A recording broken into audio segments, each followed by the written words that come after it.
ये है talks news network और आप देख रहे हैं पॉलिटॉक्स, राजनीति का कच्चा चिट्ठा।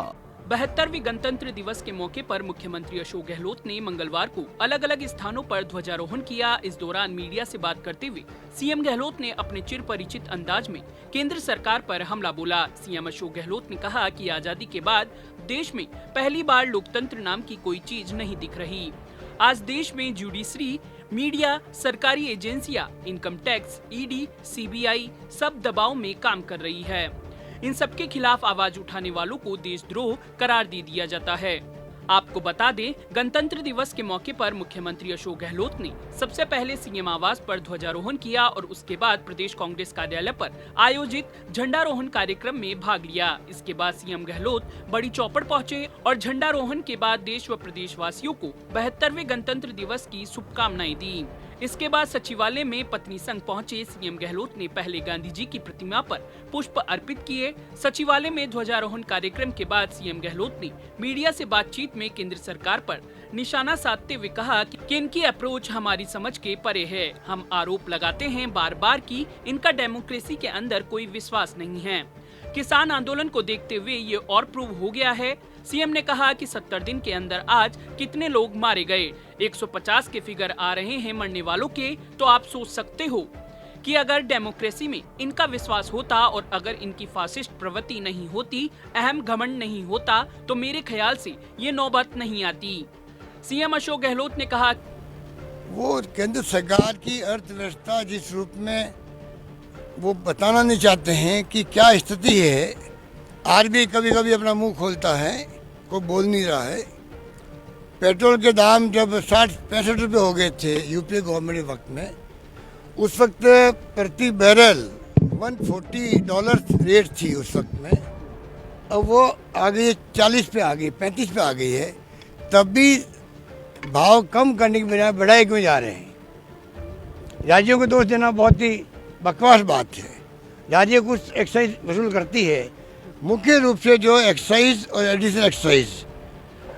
और आपको जान के दुख होगा कि जो एक्साइज मिलती है, 2 तरह की एक्साइज, 3 तरह की एक्साइज है वहाँ पर जो लगती है पेट्रोल डीजल पर। एक एक्साइज जिसमें राज्यों का हिस्सा होता है, सब राज्यों का, उसको तो घटा रहे हैं वहाँ पर, और जो हिस्सा राज्य का नहीं होता है उसको बढ़ा रहे हैं अपनी इनकम करने के लिए।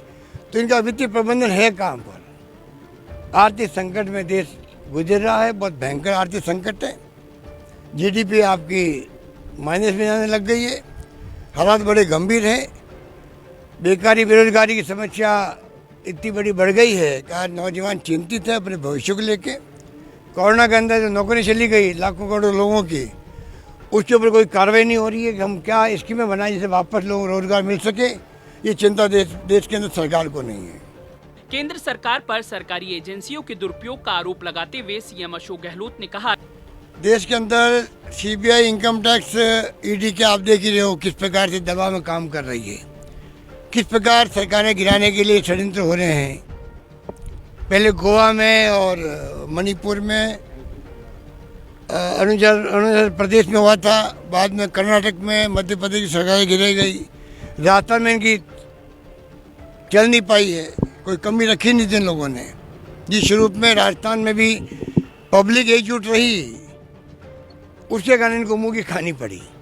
पर आज डेमोक्रेसी में सरकार इस प्रकार गिराई जाती है क्या, खरीद फरोख्त करके। आप खरीद करके कैसे आप विधायकों को आप गुजरात में भी, राजस्थान में भी आप इसी में दिलवा रहे हो राज्यसभा चुनाव जीतने के लिए। तो ये देश में पहली बार तमाशे हो रहे हैं, इसको समझ निकाल सकता है और मीडिया को समझ निकाल सकता है।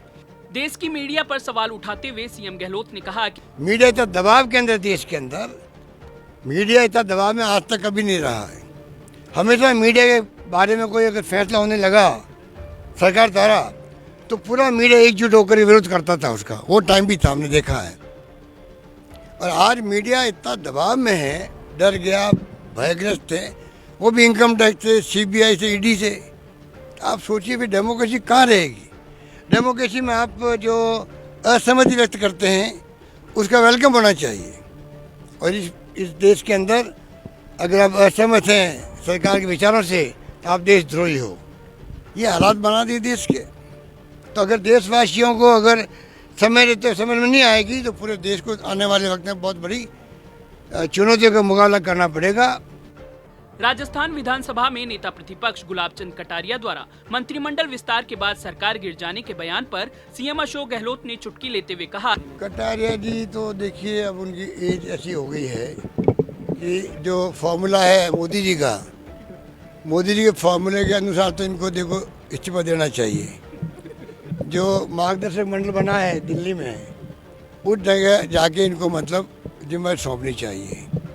तो इसलिए अब वो तो क्या एक प्रकार से दिल्ली के नेताओं को खुश रखो कि सरकार गिराने की षड्यंत्र था, उसे मुंह की खानी पड़ी, तो उनको खुश कैसे रखें जिससे कि वो खुद अपने आप को बचाव कर सकें।